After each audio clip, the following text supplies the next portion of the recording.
Hey everyone, back today with another video. This time it's a topic that I've talked about a small amount in the past, but it's something I wanted to revisit in a little bit more detail. And it's the idea that shards aren't really a reward, they're a resource.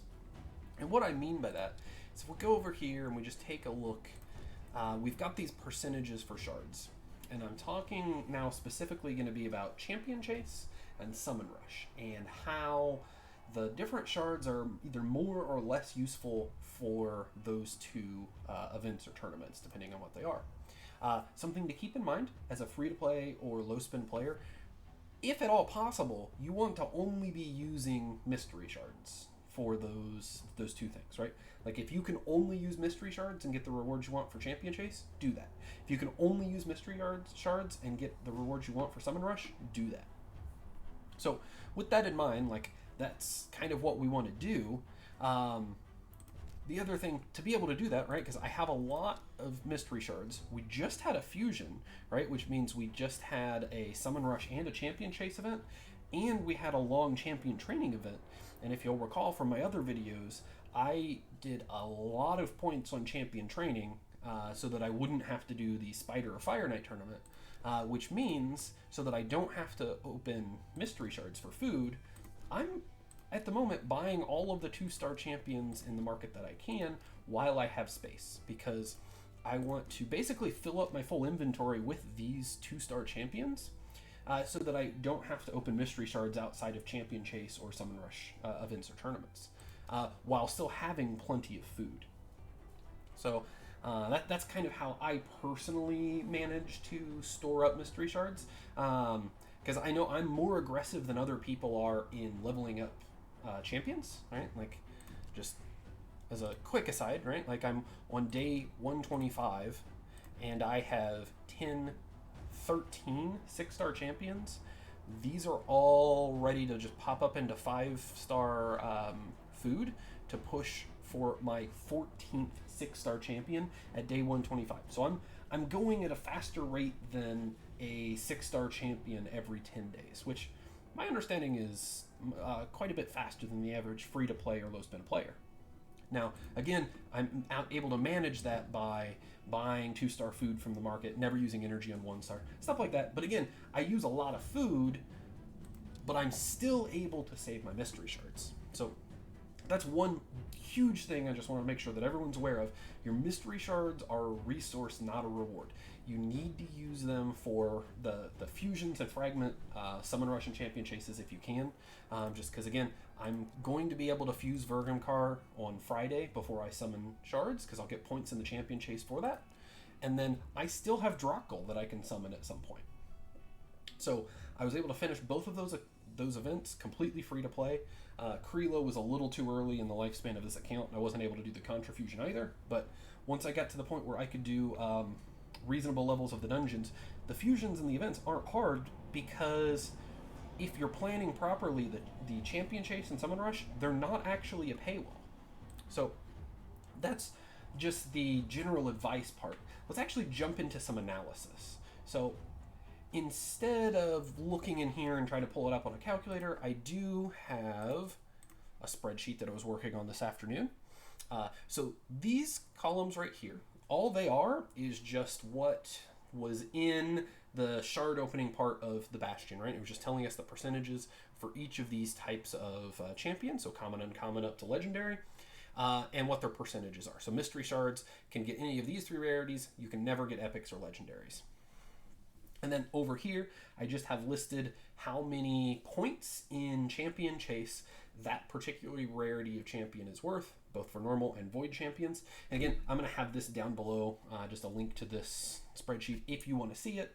But I will go over everything that's on here that you might possibly need to make your decision and kind of understand the analysis. So this is just basic information you can get from in-game. The Summon Rush points, also just information you would get from the Summon Rush events or tournaments.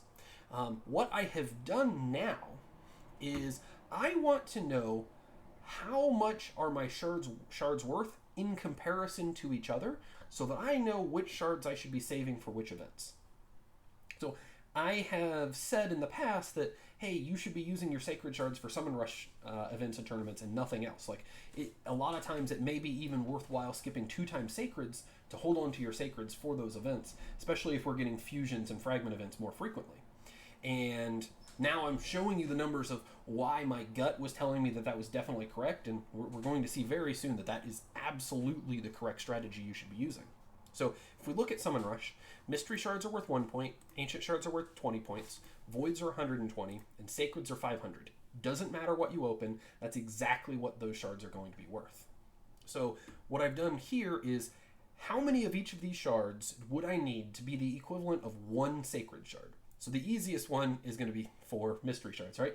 They're 1 point, Sacred Shards are 500, it takes 500 Mystery Shards. Ancients, they're worth 20 points, so you need 25 Ancient Shards to equal 1 Sacred during a Summon Rush. You need a little over 4 Void Shards to equal 1 Sacred for a Summon Rush. So those are just important numbers to keep in mind. Now, if we go to Champion Chase is different. It matters what you open. Also, you can buy stuff from the market, so you probably should have some silver saved up so that you can throw silver at the market during Champion Chase just for those extra points. Now, these numbers are the expected number of points you would see from a shard. So if you opened 100 mystery shards, each one on average is going to be 1.126 points. It's more than 1 point because rares are worth 10 points in a Champion Chase. Now, that means Ancients, if you go through and multiply 91.5% to get a rare times 10, 8% to get an epic times 250, 0.5% to get a legendary times 500, you'll get 31.65 points on average per Ancient Shard. Doing the same thing, but using the Void values, you get 77 for Void and 265 for Sacred. So keep in mind these are expected numbers, and the problem with these expected numbers is it could vary wildly if you're not opening a very large number of shards, right? So if you were opening 500 mystery shards, you're probably going to get about 560 points, right? Like, that's law of large numbers. That's just going to happen. It'll be the case. For Ancient Shards, it's, who knows? It'll take you what you could get. You could open 3 Ancient Shards, get 3 Legendaries, and that's 1,500 points. Most of the time, you're going to open 3 Ancients and get 30 points total. Not per shard, but total. So that's something very important to keep in mind for Champion Chase is, while these are averages, so in the long term, that's what everything's going to come out to, if you're trying to get the minimum number of points for a particular event, who knows what you're going to get. Now, with that caveat in mind, we want to look at, for this event, so Champion Chase, how many of a particular shard would we expect to be an equivalent to a Sacred Shard? So in Champion Chase, it's only 235 Mystery Shards is equal to 1 Sacred. A little over 8, or let's just say closer to 8.5. So 8.5 Ancients to equal 1 Sacred Shard. 3.4, so let's say 3.5 Voids to equal a Sacred. So the important thing that you should notice right away, Mystery Shards and Ancient Shards are worth way more in Champion Chase than they are Summon Rush.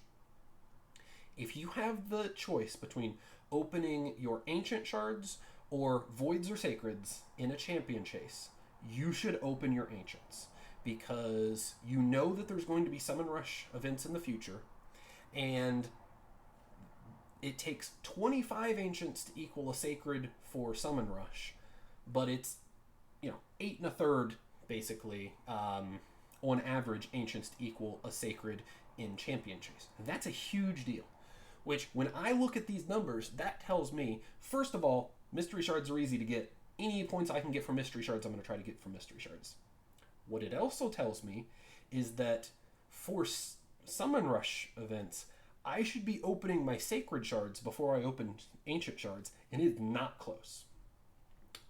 Void Shards are kind of interesting. There's not a huge difference between opening in Champion Chase or Summon Rush. So if you get to the point where it's a Champion Chase and you've opened all your Ancients, you've opened all your Mystery Shards, might want to open your void shards.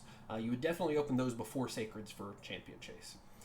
Similarly, for Summon Rush, you would open your voids before you opened your ancients. So that's just kind of the takeaway from that. But really, the big takeaway is if you can get these with mystery shards, you absolutely should. If you think you're going to be limited on mystery shards or just limited on shards in general, save your sacreds for Summon Rush. Use your mystery shards as much as you can for champion chase, and that should help you out the most. Similarly for ancients, you should be using those for champion chase as much as you can. So that's all I had for today. I did just want to show that to you guys. Give a little bit more of a normal type of analysis like I like to do on this channel rather than just advice without the numbers backing it up. But again, that's all I had for today. I hope that you guys found that useful. I do stream every single night, Sunday through Thursday, and that is at 6 Central Time, so an hour before the dailies reset. And then I play my main, then my free-to-play account, and then we do Sudoku. So if any of that sounds interesting, you should definitely check me out. That's at Clueless Economist on Twitch. So thanks for watching, and I hope to see you live.